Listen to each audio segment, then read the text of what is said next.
like to welcome everybody to our today's webinar on the theme of living practice guidelines in healthcare. And it is really nice for everybody of you to join us, especially after seeing some of you at the GIN conference face-to-face. So welcome.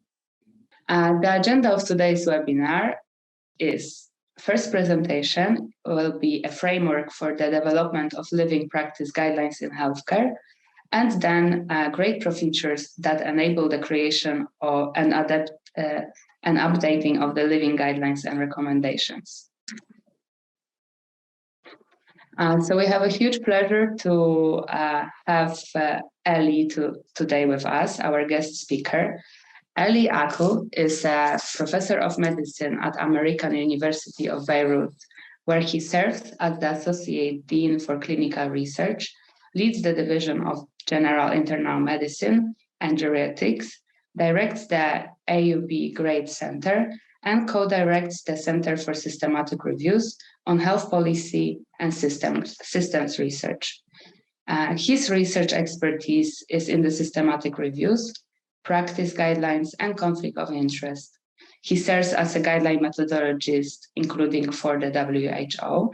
He published close to 500 peer-reviewed papers and was listed by Thomson Reuters as one of the 2015's world's most influential scientific minds. A huge pleasure to have you here today with us.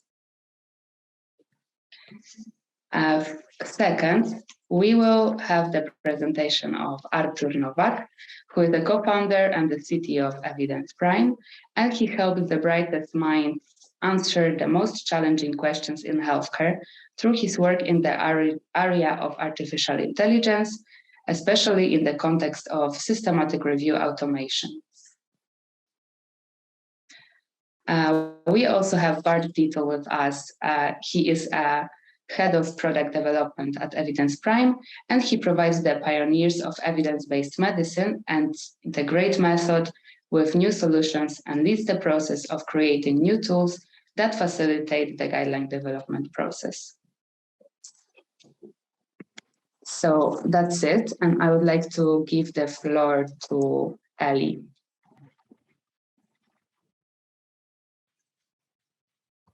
Thank you, Claudia. Thank you for the kind introduction, and thank you for the invitation to this webinar, and thank you for the well-prepared webinar. And hello to everyone. Thank you for joining. So as you can see that the presentation is about the framework for the development of living practice guidelines. So that's a framework we have recently developed and published, and it's a pleasure to share it with you today. So in terms of disclosure, I don't have any financial disclosures, and my intellectual conflict relates to the work on living guidelines and living systematic reviews. So we published this paper on living guidelines in 2017. At that point, the field was still in its early days. And we came up one of the key principles of living practice guidelines. So what is that key principle? I will try to illustrate it first in a couple of slides. So this is a figure from that early paper. In this panel, you see the vertical line on the left represent the time of the publication of a guideline, and each of the horizontal line represents one of the included recommendations.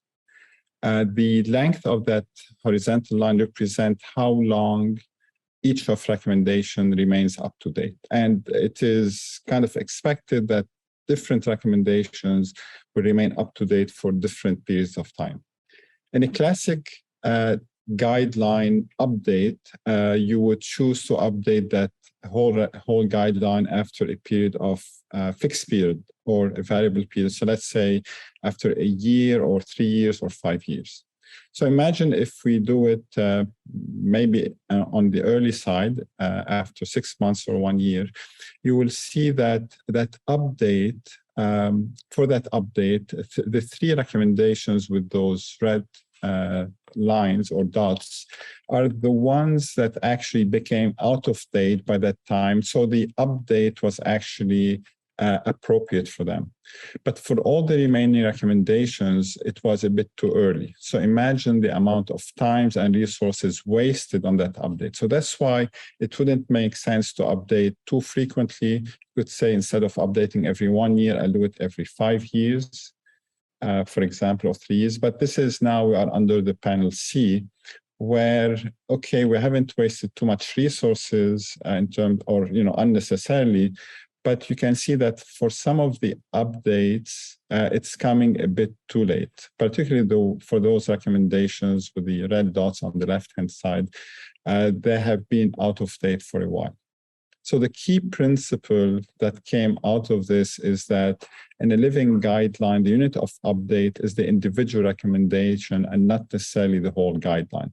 So instead of waiting for a fixed time for the whole thing, you just take it one recommendation at a time. So that was one of the key principles to keep in mind. And in that paper, we came up with this kind of process for how you would develop living guidelines, where you would have a base process, which is the typical process. We call it base because it happens at baseline, the systematic review, the evidence decision table, if you are using the GRADE process, and then you come up with the recommendation. And then you would have a surveillance process in place. And as soon as there's new evidence, you go through this cycle again to update your recommendations.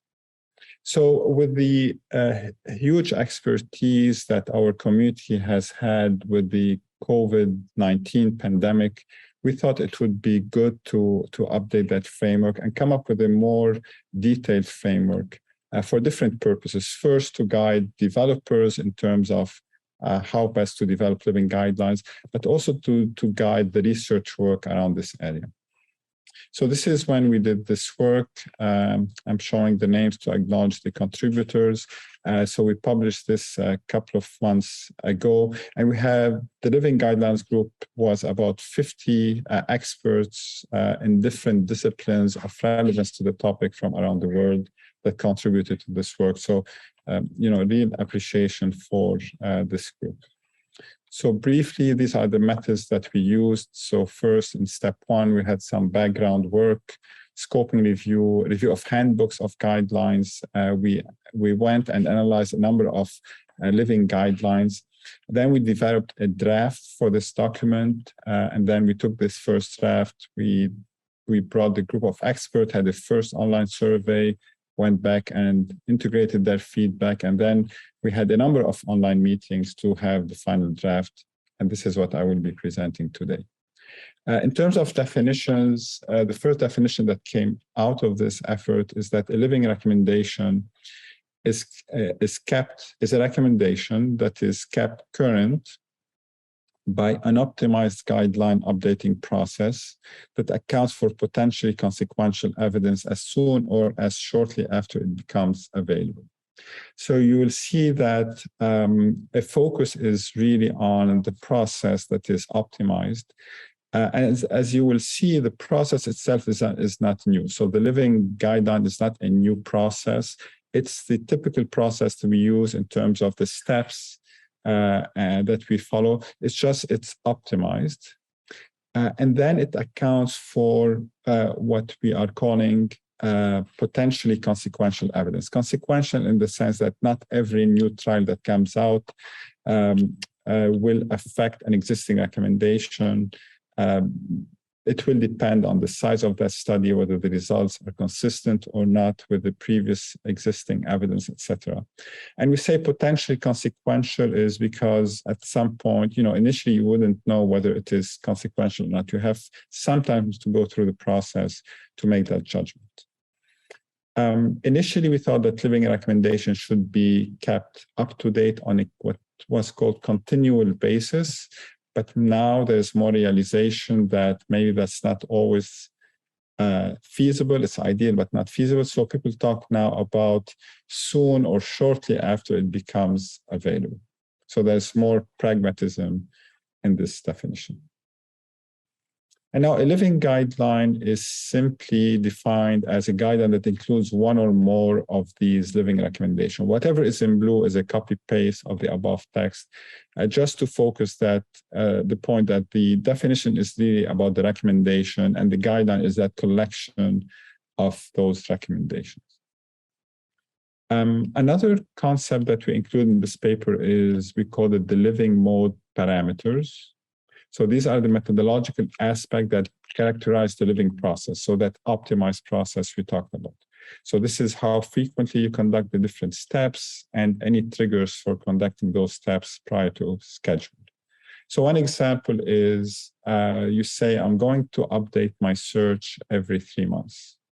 At the same time, you will say, if, between the time I published my update and the time of the next update, which is after 3 months, if in between there's a new trial that came out that is providing consequential evidence that will change the recommendation, I will not wait for the 3 months. So we call that a trigger. So either have it every 3 months or a bit earlier if you have a trigger. In terms of the processes, one of the nice things that came out of the discussions is to clarify conceptually these different processes. So that's why what I will go over are these separate processes. One about the planning, another one is about the production, and then we'll cover reporting, dissemination, and then accessibility. So if you come from a guideline organization, we have these 2 levels of planning. The first one is in red is the organizational adoption of the living guideline. This is really initially when you decide, do I go into that kind of business or enterprise of working on living guidelines or not? Do I just keep doing the standard guideline? And the second one is if you have decided as an organization to go through or to adopt the living guideline methodology, it's about the organization of each separate guideline projects. So to start with the organizational adoption, typically there's a trigger for many organizations. For example, I have worked for some professional organizations. For a while, we've been discussing living guidelines. They were contemplating living guidelines. However, they just felt it might be too much. And then came COVID-19, and that was the trigger for them to go into living guidelines. So that was the trigger. And then as soon as you decide to go into this, you have to assess the readiness of the organization. And this mainly refers to having the appropriate resources, both financial, but maybe more importantly, non-financial resources in terms of the appropriate expertise, the processes that have to be in place. This is what we're discussing today, etc. And if you don't have those processes, you establish them, you work on them. And some organizations trying to go through these processes might feel that they are maybe too overwhelming or too demanding. And then they kind of reassess whether they are ready or not to go into this. But as soon as you've made that decision, then what you need to do is prioritize topics for the living mode.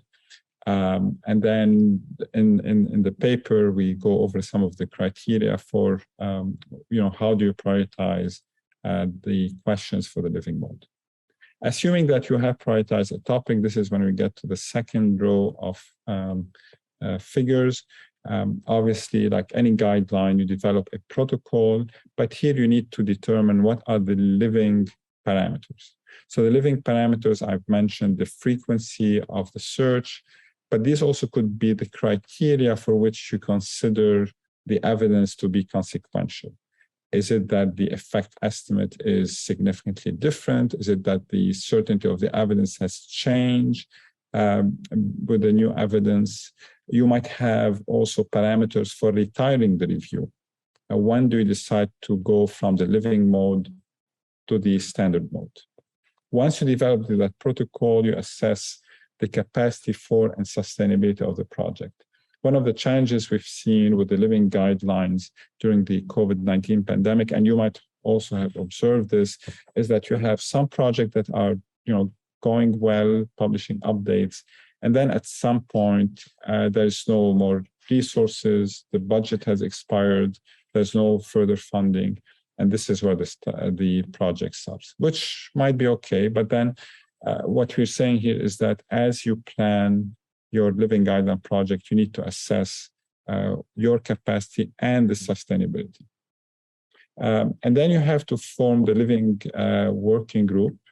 And it's been an interesting process working with some of those projects about how these groups might change with time because people get busy, they cannot, work with, they've worked with you for 1 year or a bit more, they need to move to other things. So it is a living working group.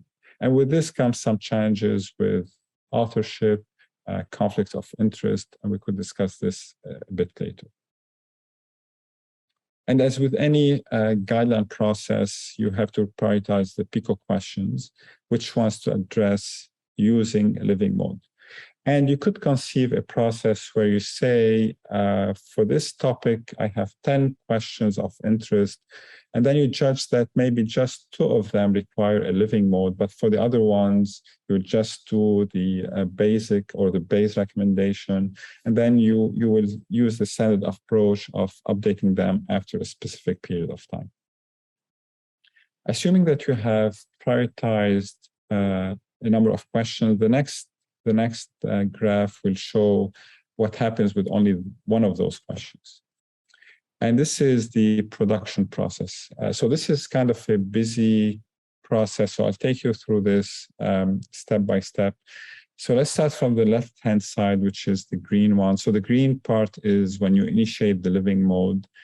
The orange one is the maintenance of the living mode. And you see that there's an interrupted kind of line. It just means that you could go through those cycles many times. But at some point in red on the right-hand side, you get to the retirement from the living mode. So let's go through this process. You see that you prioritize the PICO question, you have it. You have to set the living parameters as we discussed. And from that point on, it's kind of the usual steps, which is the living evidence synthesis. You need to do the systematic review. You assess the body of evidence. You move from the evidence to the recommendation through the evidence to decision table, for example. And then you work on dissemination. And then you circle back, assess uptake, impact evaluation, get feedback. And we call this a recommendation version. So you'll have for the same recommendation, different versions. With each cycle, you have a different version. And then we have decided to come up with this coil shape kind of cycle as opposed to the circle, just to show that there is progression with time as opposed to circling back in the same place. So you see now under the orange color that you might revisit the PICO question. And as Claudia mentioned, I had the chance to be at the GIN meeting, and it was really encouraging that many of the groups who've been working on living guidelines shared their experiences. And one of the issues that came up was actually the revisiting of the PICO question, something to keep in mind and to justify and consider the implications. Sometimes you have to revisit the living mode parameters. For example, you say, I'm going to update every 1 month, but at some point you realize that now I have too many PICO questions, too many demands, I'm going to do it every 3 months. But it might also depend not just on the resources, but in the case of the pandemic, maybe things were slowing down, the evidence was maturing, maybe you wouldn't expect too many changes.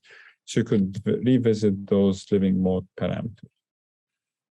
And, I mentioned a bit earlier the searching. So people have had different ways to conduct the searching. We could, again, come back to this a bit later. But here, let me just show you how you go through these coil-shaped cycles. At the end, you get to a point, that's the red part, where you might revisit or not the PICO question, but then you have this in the retirement.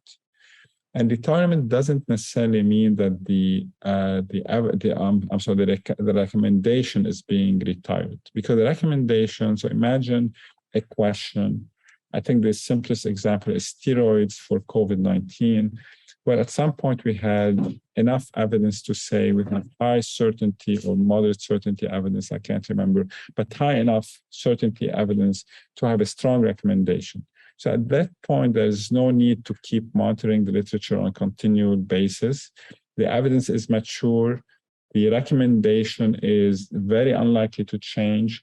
So it is still a valid recommendation. All what we're doing is retiring it from the living mode. It's just, but it's still valid. So that's what retirement from the living mode means. And then ideally should have like a note to say this is being retired from the living mode. So now let's focus, if you look at this part that is on the right-hand side with the dashed lines, I'm going to take you through, like zoom in on this part to reflect a little bit on that part of the process, which is going from the evidence synthesis to the recommendation. And oops, before we do that, I wanted to show this other arrow on top. If you could see it now, it's in yellow. And it highlights some of the demands of the living process. So here you see that, you know, you need a continuous process for conflicts of interest management because people get engaged in new activities, that build new relationships that could lead to conflict of interest. So that has to be in place to ensure the credibility of the process. Same with quality control, and quality control refers to, for example, peer review is part of the quality control. And I can see the question, but maybe we could address them at the end. Thank you for raising them. And you need to keep that. So, for example, do you keep the same peer reviewers or do you change peer reviewers? Because now maybe they are too engaged or too much into that process that maybe they are not catching things that might be of concern. So you might say, no, I need a new peer reviewers and the challenges that come with that. So stakeholder engagement, if you are engaging, whether these are patients or citizens or clinicians or others, that could be demanding in terms of, do you compensate for that time? How do you do it? The concept of living fatigue, you have people coming on your calls again and again discussing issues, so you need to account for this. You need to keep assessing sustainability, whether you need additional fundings, and crediting. We mentioned a little bit authorship. So someone who's been on the first two versions, but then they need to, move on to other stuff. How do you credit them? Do you keep them on the author list? Do you move them to the acknowledgement list? So these are processes that you need to continue managing. So now the focusing part on the moving from the evidence to the recommendation. So you see here, based on the surveillance, you might, the first question, that's the surveillance that you've conducted, let's say at 3 months, do you have any new evidence? So if you don't find any new evidence, it's simple. You don't need to update the recommendation. However, what you need to do is update what we are calling the timestamp of that recommendation, because that recommendation has been updated. What you've done is that you have checked whether there's new evidence. There's no new evidence. So instead of saying this is 3 months old, now it's up to date. So there has to be a process to disseminate the fact that you've looked at the evidence, there's no new evidence, and then update the timestamp on that recommendation. And you could start reflecting on what that means in real life. So what's the timestamp and how do you put it out there? Do you have the dynamic platform or some sophisticated way on the journal's webpage to indicate what's the date at which the recommendation or the search was up to date? Now, the second scenario is when, based on the question, to answer the question, new evidence, you say, yes, there is new evidence. Then you need to reassess the body of evidence based on that new evidence. And you ask the question, is that new evidence potentially consequential, or does it lead to potentially consequential change in the recommendation? It will probably change the pooled effect estimate, but imagine that your pooled effect estimate goes from 0.79 to 0.78. And the certainty of the evidence remains the same. That's probably a change that is not consequential. And then many of the organizations have developed criteria for what is potentially consequential change. So if no, we are again in that space of saying the recommendation stays the same, however, we will update the timestamp. The third scenario is when the evidence has led to potentially consequential change. Then what you need to do is revisit the recommendation, meaning that you have to reconvene the panel, share with them the new evidence. And revisiting the recommendation could lead to a new recommendation or could lead the panel to decide to keep the same recommendation. So the revisit is more about the process as opposed to the outcome. The outcome could be the same recommendation. But in any case, what you need to do is, again, as part of dissemination, update the timestamp, and in this case, potentially change the recommendation. So now in terms of thinking about dissemination, as you will see, another dashed line. So let's zoom in on dissemination. So here is, let's start from the left-hand side in the blue, light blue box. What are the things that you would be able to report on? So first, the evidence surveillance timestamp that is key. This is the latest one, you need to report it. The outcome of the reassessment of the body of evidence, whether it led to any changes or not, but that would be ideal to report. And of course, the outcome of the revisiting of the recommendation. And you've probably seen like short reports, full reports of updates, and we've seen this more with living systematic reviews, short versions, long versions, full versions, because it's really hard to update the whole thing. So, what you would do, and this is like in the center, you could have different combinations of these elements to a different level of detail. It could have like a new full report of the guideline, or just like a very brief report, including very brief mention of these elements. And once you package those, you could go and disseminate in different venues. So we're calling these venues. So venue one could be the website of the organization. Venue two could be maybe through the social media, and venue three, or a preprint, and venue three could be the peer-reviewed publication. And we've seen this, and I'm sure you've seen this during the pandemic, that organizations have used these different venues to put out the updated recommendations as soon as possible out. So typically this has been the website. Unfortunately, getting to the peer-reviewed publication has taken too long, in some cases months. So between what's on the recommendation that was like the same day uploaded on the website and the peer-reviewed publication, lots of time has lapsed. And this just reflects that there are limitations to our processes, to our publishing processes, and we haven't figured out yet how to make that transition as smooth as possible. Ideally, all these venues, so different venues is important because they could help to reach different audiences, could help with reinforcing the message, but ideally you should be able to publish in those at the same time and, very soon after you have completed your updates. And then there's the raising awareness part, where you go to social media and in some cases traditional media to raise awareness about the outcome of your work. So this is kind of a generic representation of how a living recommendation could be reported and what could be included. So the standard structure in population X, intervention Y, over the comparator. And then you would say this is, for example, conditional recommendation based on moderate certainty evidence. But you will see that the first bullet point that you wouldn't have in a traditional recommendation is the timestamp. So one language is evidence surveillance current to November 7. And remember that the timestamp really reflects the surveillance because sometimes you didn't need to get to reconvene the panel.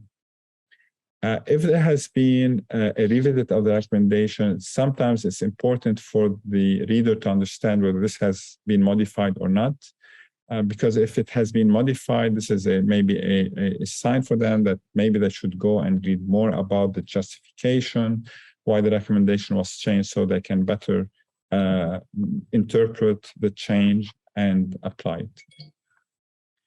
Another important issue, which is related more to publication as opposed to maybe to reporting, is whether this version is the latest.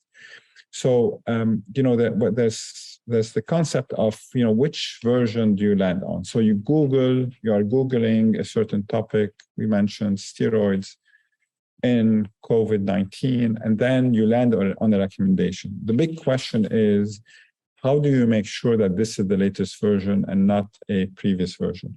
At this point, and we don't have the proper mechanism, and I'm not generalizing, but in most cases, we don't have the proper mechanisms to indicate whether what you landed on is actually the latest version or not. Ideally, it should say whether the latest version or not. And if it's not the latest version, that web page or whatever you landed on should link you to the latest version.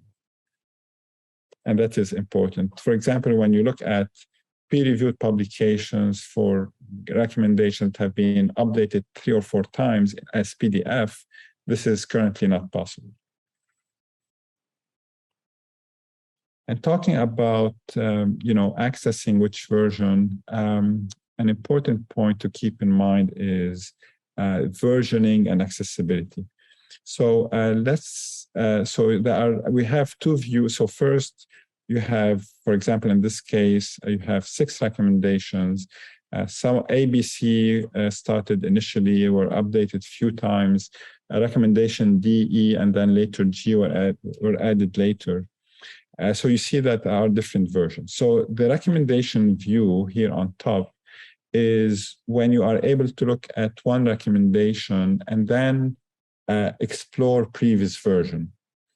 And this is sometimes needed because people need to understand why there has been this change and how this recommendation has changed over time, particularly if you are a methodologist and you want to understand these changes.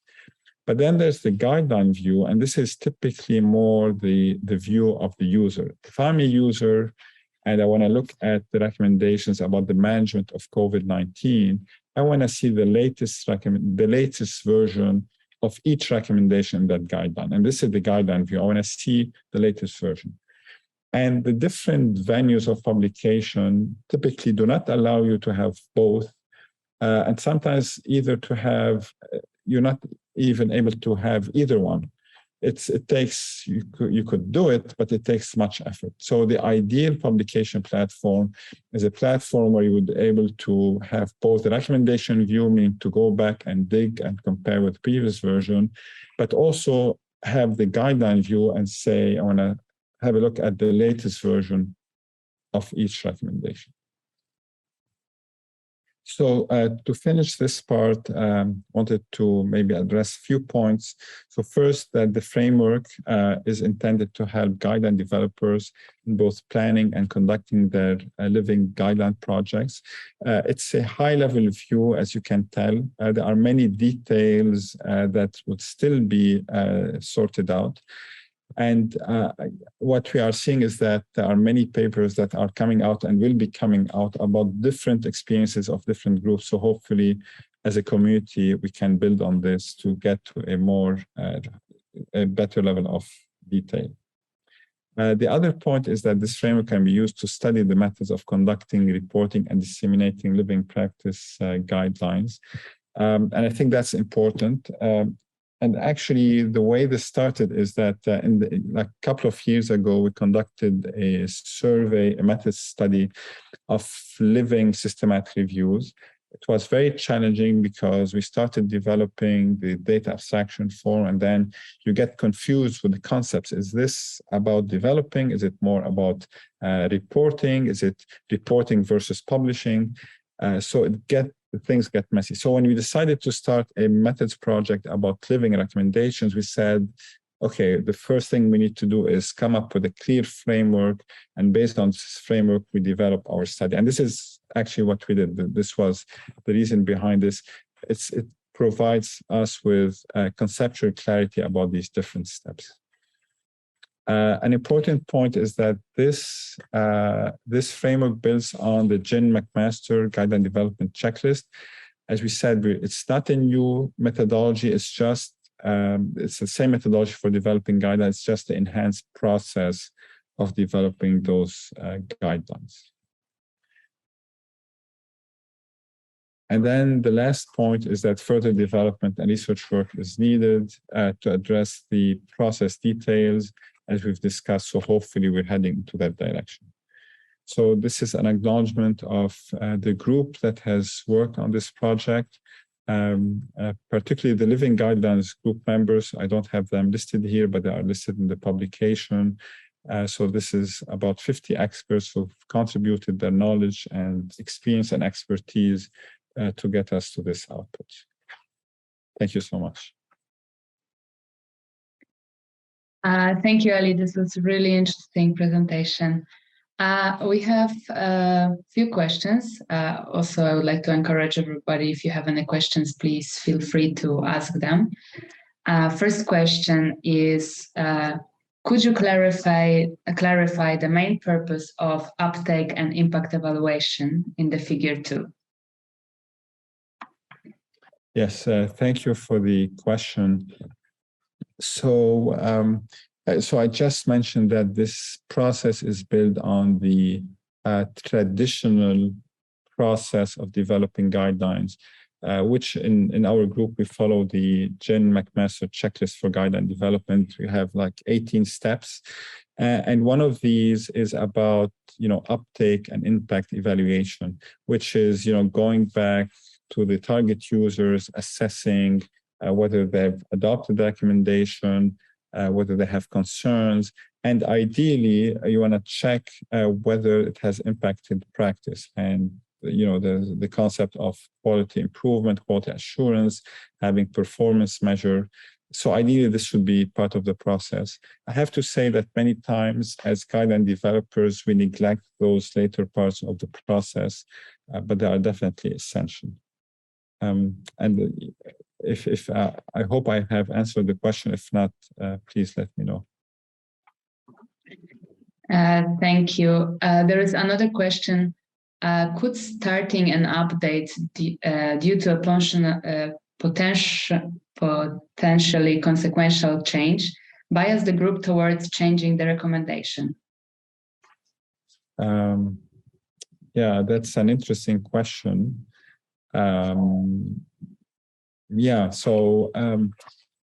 So let me first say that, and maybe I'll move the slides to maybe focus more on this. So that's the kind of the third scenario. So the assessment of whether the body of evidence is going to lead to potential consequential change, it could be done at two different levels, and different groups do it different ways.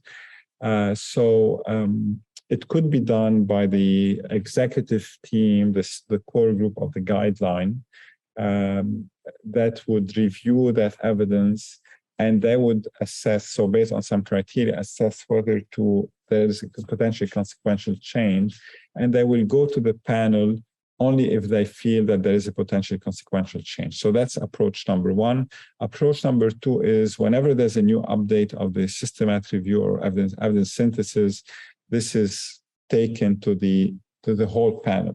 So that's kind of the second scenario. And I imagine, and this is really an excellent point by Sorana, is that with the first scenario, the panel knows that they will only get the evidence when someone potentially with some advanced knowledge already made the judgment that it's potentially consequential. So I could say, yes, there is a potential for bias. And it would be interesting to explore this and then assess how to minimize that risk. And Sorana, I would be interested in knowing if you've had any such experience. that would be interesting. Thank you. So the question was from Melanie, actually, and Sorana is asking about if there is a free access to the article, a framework for the development of living practice guidelines in healthcare. Yes. Like anything, is it? Yes.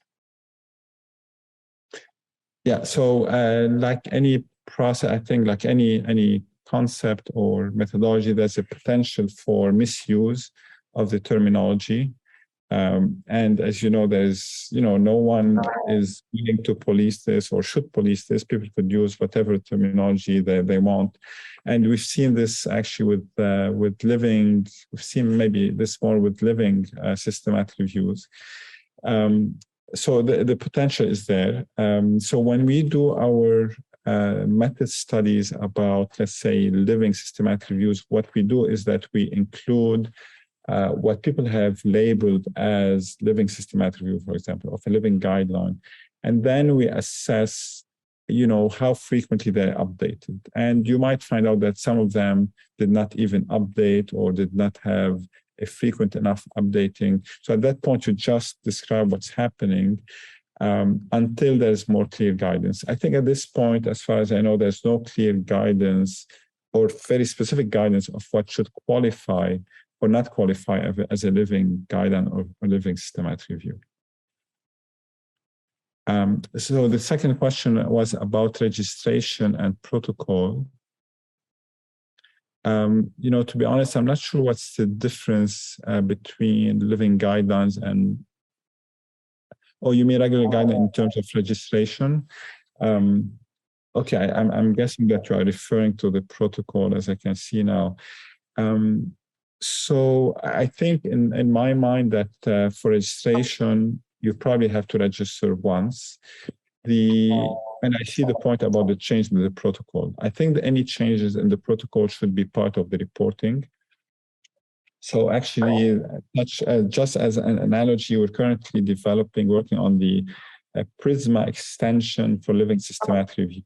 And part of the reporting should always be about changes in methods. So if you are at version 5 of the living systematic review, and for that matter, for the living guideline, if you are at version 5 and there's a major change in methods, the reporting of version 5 should include the reporting of change in the methods. And ideally, if you have a protocol somewhere that has to be updated, but that should be part of the reporting. Whether this should be updated on the registry or not, I think it's whether first the registry allows this, and second, whether this is feasible in terms of practicality. Thank you, Elie. I see you answered already the questions from Ki Wang.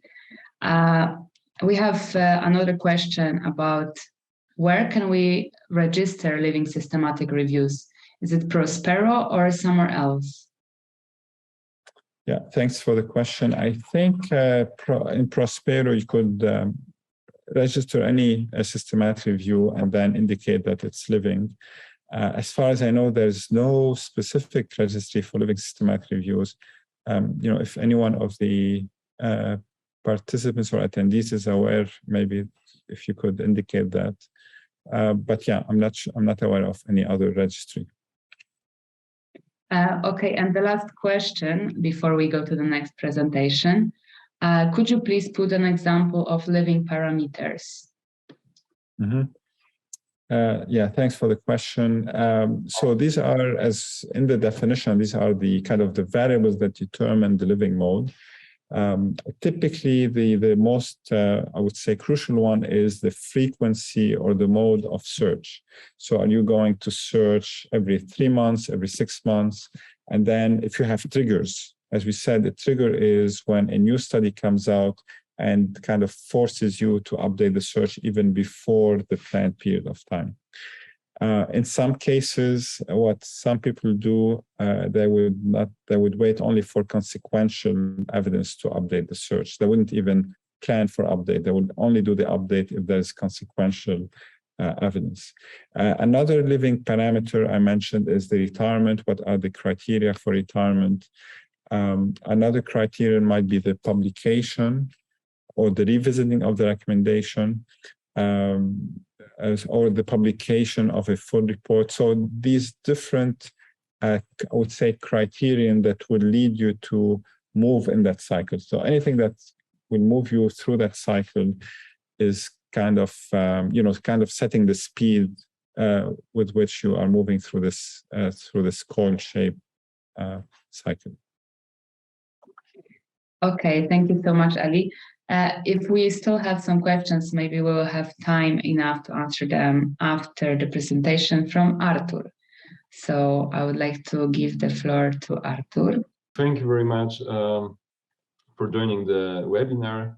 In this part, I will show you how we try to support the living recommendations and living guidelines in our work. So we consider this our mission to enable living recommendations through software. And I'm presenting here on behalf of the whole GRADEpro team, including Bart, Dietl, who is our head of product. So returning to this coil-shaped diagram that we looked at for a considerable amount of time, we have the different stages of the living mode. And our work here splits into multiple modules that we develop. So the surveillance is something that we support through Laser AI, assessment of body of evidence, as well as conflict of interest management is something we do through GRADEpro. And we also have some online voting systems built as panel voice to support revisiting recommendations and gathering expert feedback on them. And finally, the publication is something that we developed as part of our publication platform. I'm hoping to get you some overview of all these solutions and how they can help in implementation of living recommendations. So I won't spend too much time on Laser today. We have a number of webinars on this topic. We'll share links to them after this webinar so you can revisit them. We are also organizing webinars on Laser every other month, so you can expect one coming in October. In terms of the summary of findings tables, you may know that GRADEpro supports creation of summary of findings tables, and then also the interactive formats that are particularly helpful when presenting to the panel members and also to the public. However, we also have a module that was originally implemented for comparing evidence across different systematic reviews. And this is something that we are currently considering to extend to visualize changes in evidence over the lifetime of a recommendation. So here in the screen, you can see that we can mark which studies appeared in which version of the systematic review. And then we can also see multiple evidence rows for every outcome based on these different updates. So hopefully this can help visualize the changes in the point estimates, for example. In terms of updating the evidence to decision frameworks, we are now building modules that are based on our development framework. So here in the screen, you can see how adaptation of a recommendation works, how you can see the previous content of research evidence and additional considerations while you draft the update. So for the panel members, it's also very useful because panel voice, the module that we use to gather feedback from the panel, works in iterations. So you can send the same PICO questions multiple times, and every single time a new form is sent to the panel members, they will see highlighted in yellow the part that has changed. So this is particularly effective in making sure that the panel members are just focusing on the data that is relevant for the update. Also, in terms of the living panel and keeping a large number of people on call to participate whenever the evidence changes, we think that it is very helpful to have some centralized solution for conflicts of interest management. And this is something that we also have in GRADEpro. So here you can collect the conflict of interest forms using multiple templates, and then see in real time who answered the survey, the results of these surveys. Then you also have the possibility of excluding some of panel members from working on particular questions, and the tool keeps track of these conflicts. So finally, looking at this other graph around the recommendation view and the guideline view, we have historically spent a lot of time on the so-called recommendation-centric presentation. So in GRADEpro, after you finish your evidence to decision framework, we use the content entered there to generate multiple presentations. So this involves presentations like this, which can be targeted at patients, for example, using plain language summaries. We also have decision aids for shared decision making, which also heavily reuse the content from the ETDs, and therefore any time an update happens, they can incorporate these changes. And also we have recommendation maps, which are ways of organizing the recommendations and also presenting the recommendations for a particular set of PICO elements, along with all the recommendation specific presentations. So what we worked on over the last year is also adding the guideline view. So now in GRADEpro we have a new text editor that enables you to define number of chapters. And what is important here is every such chapter and every section in such a chapter is a separate unit of work. So we have workflows associated with these sections, and every part of this document can be updated by a different team and at different time. Recommendations in these guidelines are not pasted, but they are embedded. So there are links to the recommendations module. And after publishing this to our API, you have a choice of either generating just a Word file or keeping this in a database that can be then accessed by your own website or a publication platform or a mobile app that we develop. So just to give you an example of this publication platform, this is one of guidelines and the associated recommendation seen from the guideline view. So here we are exploring the document, potentially reading this from cover to cover, but then we can enter any of these recommendations and see the recommendation-centric view, potentially along with the history of changes. So again, this is how you can explore this recommendation portal using guidelines as your entry point, but you can also switch to the list view and see all the recommendations from all the guidelines at the same time. So we hope that this platform is a good foundation for implementing this guideline and recommendation-centric views. Thank you very much. I hope we will have time for at least one question.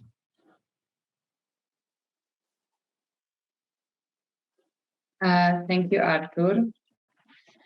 So we've been managing the questions as they appeared. They are all visible in the answered for everybody. And we have one question. As we know, recommendation parameters are 6. And my question is, when do we say strong recommendation, weak recommendation, or suggestion? Could we have rule of time, like which parameters were important? I don't know if Elie would like to answer, or you, Artur.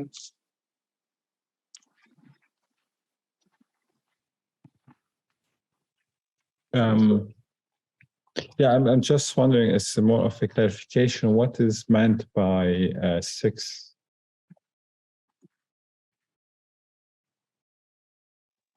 Yeah, so I believe that this may kind of link to the guidance that was recently developed on good practice statements and recommendations.